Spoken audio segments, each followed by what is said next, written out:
Welcome to our weekly maritime vlog. I'm Corey Ransom with International Maritime Security Associates. We have Bennett, the producer, behind the camera.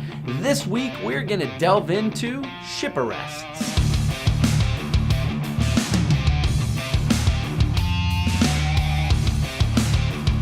Ship arrest is a fairly interesting topic. We thought we would talk just a little bit about the dynamics and the legality of ship arrest as it happens pretty much almost anywhere at any time against any type of a vessel. There's a really cool website, and we'll have a link to this down below. As we were kind of looking at this topic, we found this website called shiparrested.com that has a lot of really cool information about ship arrest. It also has a kind of a most wanted side, so you can see the vessels that are really out there right now to be arrested. So we thought we'd talk a little bit about that because there is some confusion as to what this means. And when you get into anything legal related, typically you're crossing multiple jurisdictions because, as you know, the ship may have a flag, obviously they do, from one country, but the vessel may be transiting in international waters or may be transiting in the territorial seas of another country or may pull into the port of another country.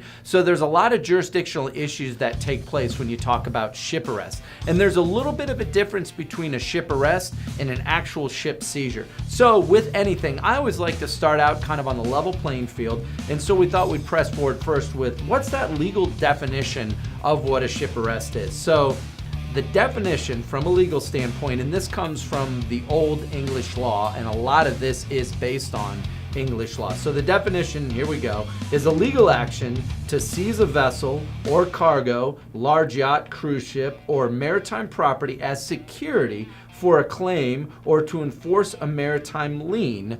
And now this can be against the property, so you can arrest the vessel, or it could also be against the owner.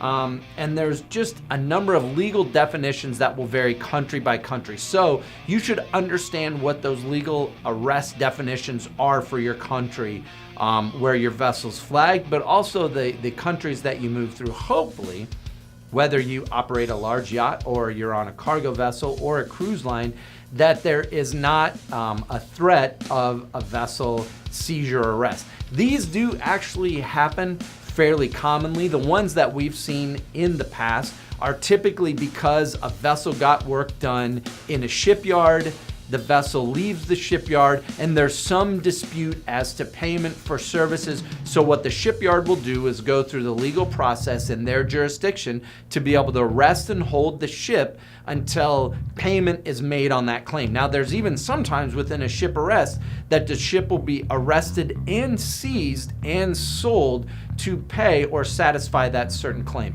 There's some really interesting high-profile cases going on in the United States right now that involve a particular yacht, an owner, and assets in Asia. It's a pretty interesting case that's been going on for a number of years. The U.S. government is actually trying to seize a large yacht, which I actually believe they've already arrested at the time we've recorded this video, along with aircraft, rights to movies, artwork, as part of a larger DOJ investigation. And the interesting thing about this, a lot of this property, especially the yacht, is flagged outside the United States, and it was actually operating in a foreign jurisdiction. So there's a lot of really interesting legalities when it comes to ship arrest and the multiple jurisdictions from around the world. And like I said at the beginning, this really stems from kind of the English law definition, and from a maritime perspective, this is where we get a lot of kind of the root of maritime law comes actually from English law. So it's pretty interesting to see kind of the cross-jurisdictional seizures. On one of our other episodes, we talked about bilateral operational agreements between governments. And when we referenced that, that was specifically to U.S. Coast Guard jurisdiction and operations. We'll have a link to that video down below. There are different bilateral agreements between governments of different nations that allow for the arrest and seizure of a vessel in their jurisdiction. So the case I was referencing just a moment ago, where this vessel, I believe, was seized in Singapore by the US government, there's an agreement in place based between Singapore and the United States that governs all of that. So when you start to look under the surface, there's a lot of different agreements between governments around the world that allow for these seizure and asset seizures in different jurisdictions. And it can get extremely confusing when it comes to that. So it's a good idea to be able to understand from a vessel ownership or operator standpoint what your rights are. And it's actually really easy to go through the legal process to seize a vessel for non-payment. I worked for a company once where we had a client that was not paying us for an operation that we did for them. So we worked with our maritime attorneys to threaten seizure of one of their vessels, and instantaneously they paid us. And that typically is what happens when you look at a vessel seizure, is payment is usually made fairly quickly once the vessel is arrested to really be able to dissolve the claim. When we talk about vessel arrest, there's a couple of nuances to this. First, typically a vessel cannot be arrested more than once in a jurisdiction by the same individual or organization that's trying to arrest it, unless that claim is egregious. Now, when I say a statement like that, it's fairly general, and with everything legal related, there's a million different nuances that happen with maritime law in every single jurisdiction, so it's not the same. The other interesting point with vessel arrest is, and this really applies to potentially revenue producing vessels, so cargo vessels and cruise lines where they're carrying passengers. If there's an issue and the vessel is on the block or on the list to be arrested, typically the owner or the operator of that vessel can put some type of a financial security in place to satisfy that arrest claim so the vessel can continue to operate or make money. You can imagine that if you had an arrest claim against a cruise ship and you were able to put that out of service, that could potentially be financially devastating to the owner or operator of the vessel, and same with a cargo vessel. So there are nuances to the law that the owner can put up a surety or a security to satisfy that claim if it goes into a longer type of a litigation. Here in the United States, the U.S. Marshal Service is typically the primary organization that's responsible for that arrest. So if I wanted to arrest a vessel, I would talk to a maritime attorney who does that. They would work through the paperwork process and then work with the U.S. Marshal Service to actually put that arrest and claim forward on the vessel.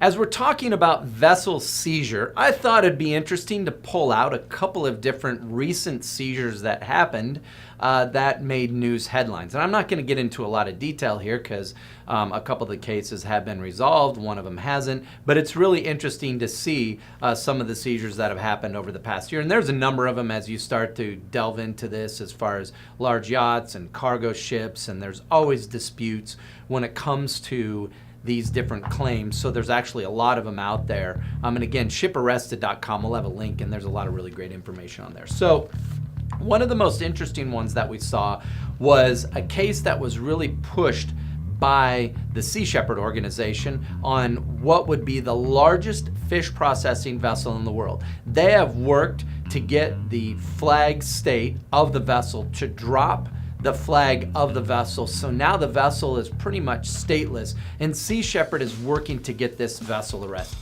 We could do a whole entire episode on the horrible and inhumane conditions that exist on these fish processing vessels. It's almost slave labor on some of these vessels that operate on different parts of the world, and it is horrible to see what's happening. So from that standpoint, I think it's a great thing to be able to put some of these vessels that operate outside of the law in certain respect and outside of humane conditions. It's a good idea to put some of these guys out of business. So applaud the work that everybody's done on that one.